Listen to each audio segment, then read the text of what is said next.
beloved Boss Mike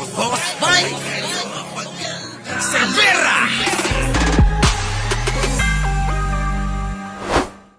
Labing walong bagman numero ni Zaldico ang pagkakadawit nila kay Senator Loren Legarda na unang inakusahang pinadalhan ng mali-maletang pera. Nako! Puntang Senado ang mga bagman pero nag-Facebook Live na lang sila sa halip na pumunta sa Senate Blue Ribbon Meeting. Kita nyo? Nasa frontline ng balitang yan si Mean Los Baños.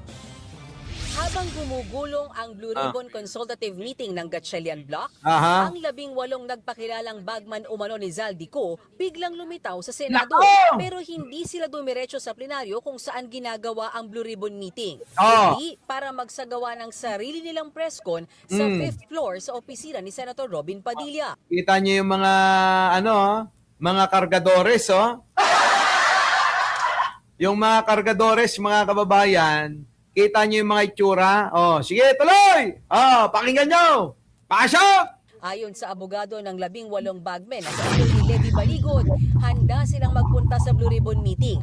Pero sana raw mag-inhibit sa pag-preside si Senator Erwin Tulfo na siyang chairman ng Senate Blue Ribbon Committee dahil dawit daw ito sa issue.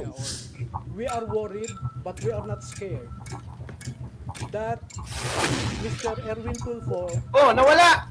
inaakusahan Wait. siya pero siya rin ang mag-iimbestiga at eventually siya rin ang Sorry naman, nawala, Okay, game. Pakinggan natin. decision.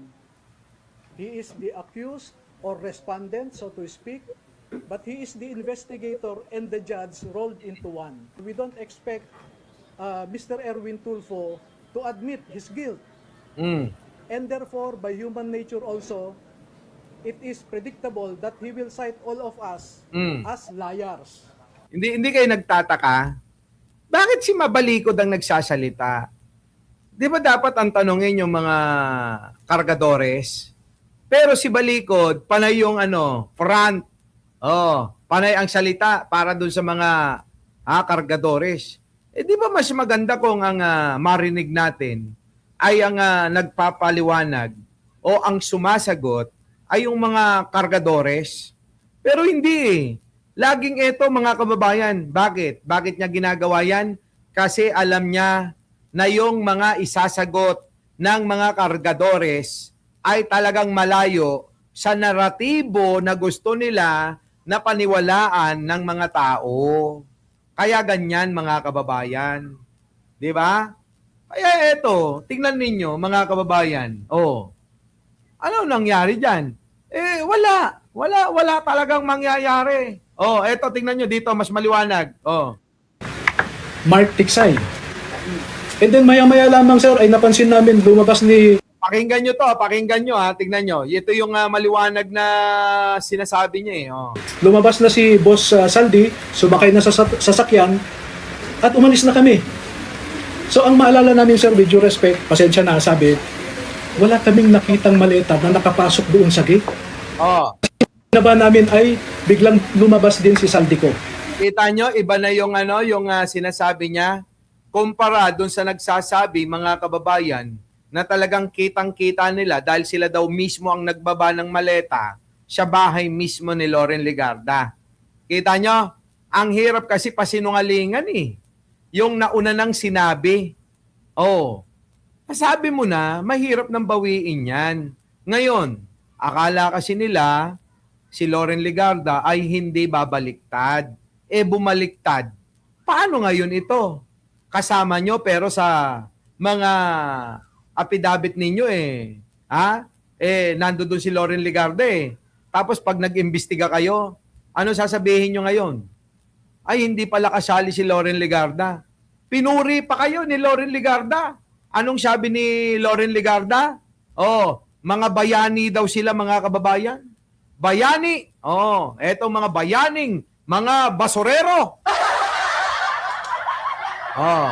Diba? Pakinggan natin. Pasok! So sabi ko, sigurado kayo? Yes. Gumawa kayo ng statement na ganyan, no? So ang ginawa ko po noong March ay pinapirma ko po sila. At dahil hindi ko naman kilala o wala naman akong access kay Senator Loren, pinakiusapan ko si Mike Defensor, no? Sec Mike, ako, may access ka ba kay Senator? Grabe ka naman, Mr. Tokwa. Loren, bakit? Sabi niya, ganito yung sinasabi ng dalawang sundalo. Ibinigay ko po sa kanya yung sinabi ng dalawang sundalo. Ano? Sabi ko, inaamin nila pagkakamali nila. Kung gusto ni Senator Loren na kasuhan yung dalawa, ibinibigay ko ang ebidensya. Pwede niyang kasuhan ng perjury yung dalawa kung gusto niya. Pero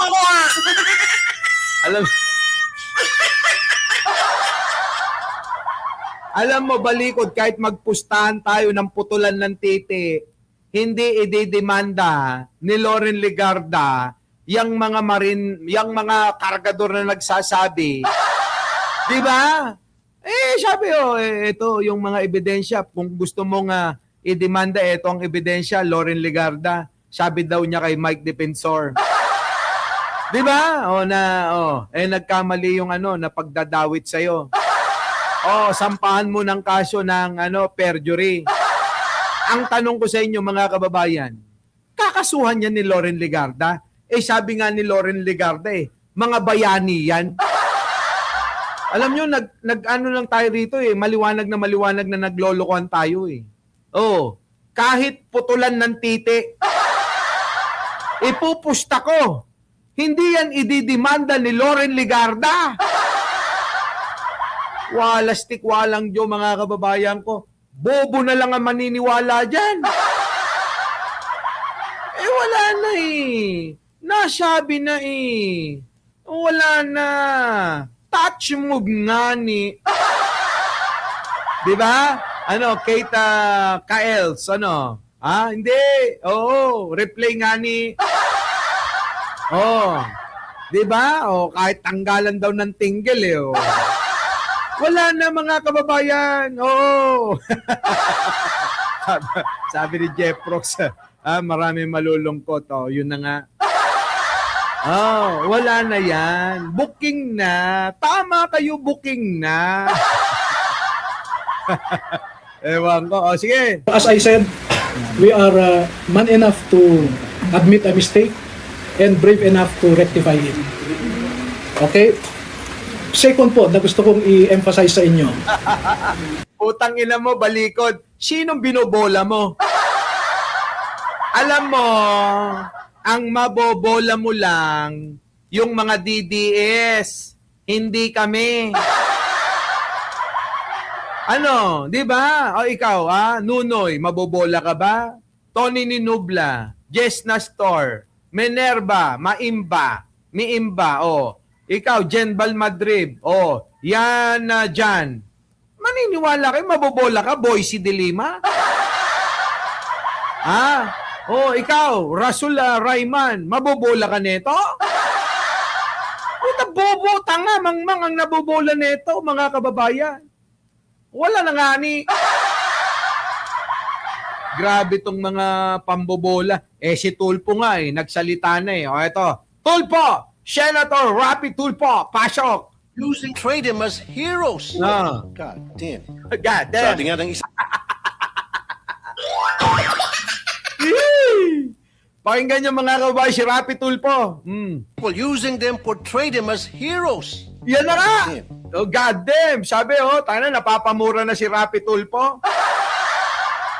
Namumura niya si Loren Legarda kasi si Loren Legarda yung nagsabi na na mga bagong bayani daw.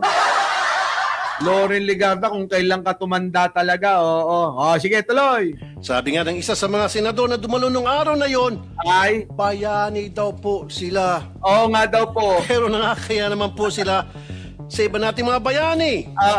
po'y makikinig sa ating mga bayani na Ayun na. nandito po ngayon. Kita nyo? Paano ididemanda ni Loren Legarda yan? Balikod. Sinabi niya na nga bayani nga yung mga yan kahit na pinaratangan siya na nabigyan din ng maleta. Wala nang kredibilidad yung mga yan. Wala na mga kababayan. Lalong-lalo na itong Loren Legarda. Alam nyo mga kababayan, bobo na lang talaga kayo. Tatanga-tanga na lang talaga kayo kung ang isang Loren Legarda ay iboboto nyo pa. Iluluklok nyo pa uli. Wala na yan, mga kababayan.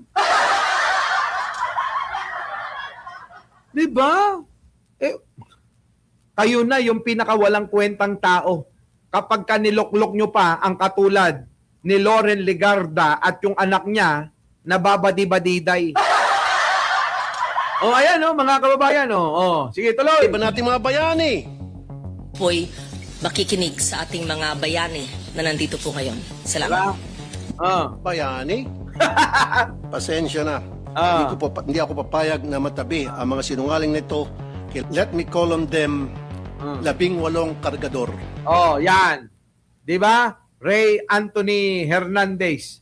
Shout out sa iyo. Malo, Salinel, Salinel. 'Di ba? Raquel Raquel Sarito. 'Di ba mga kababayan? Ito 'yun. Totoo 'yan. Kargador, bayani, no way. Papayag ba kayo na ganun? Tatawagin yung bayani, yung mga impacto na yan, mga kababayan. Impacto yan eh. Di ba? Ngayon, mga kababayan, nako, eto malupit. Itutuloy natin to, titirahin natin tong mga kababayan, tanghali. Hindi pa pala ako nanananghalian, mga kababayan, kaya pala nahilo-hilo na ako. Ang NBI, mga kababayan, ay nagbanta na.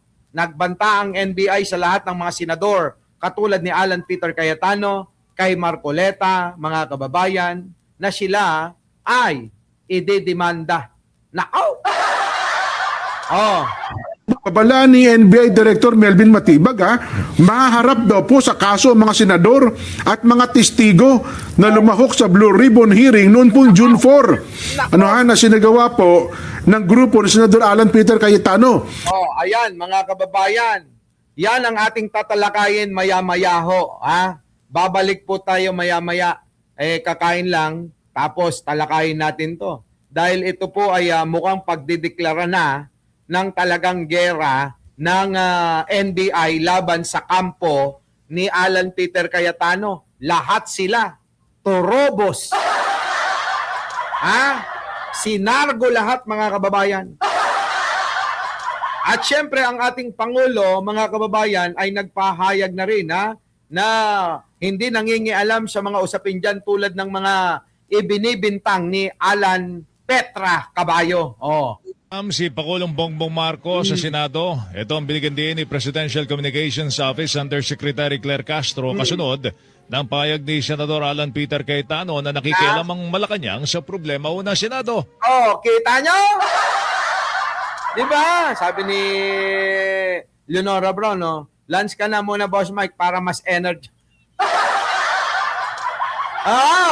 Wala lobat na tayo. Late na tayo nakatulog kagabi. So yan ang mga ilan sa mga tatalakayin natin at marami pang iba. At hihingi tayo ng update sa nangyayari ngayon dyan po sa Mindanao kung nagpakita na ba ang nagngangalang Sara Duterteng putang ina. So mali, mga kababayan, maraming salamat sa inyong pagsama. Opo, balik tayo mamaya. Bitin ako. Meron pa tayong mga tatalakaying mahalaga. Maraming salamat po. Our beloved Boss Mike Cervera.